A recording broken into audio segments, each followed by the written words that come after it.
Bawal bang sumali ang isang acro sa Guardians? Nasa virus ba natin na pinagbabawal? Ang dami kong nababasang comment sa Facebook na sinasabi nila ay pinagbabawal daw. Ako nga rin, pagkakalap ko bawal talaga eh. Pero hindi pala. Buti na lang, nandyan yung mga BOT natin na handang sumagot sa mga ilang katanungan natin. At alam mo ba Brad, kung anong klaseng fraternity ang hindi natin pwedeng salihan? Ang hindi raw natin pwedeng salihan na fraternity ay ang mga gumagamit ng Greek letter.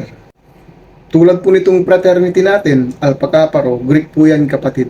Kaya mga kapatid, kung meron man tayong makitang Brad na sumali sa Eagles o kaya sa Guardians, hayaan lang po natin, huwag na po natin gawin ng issue. Malaya po sila.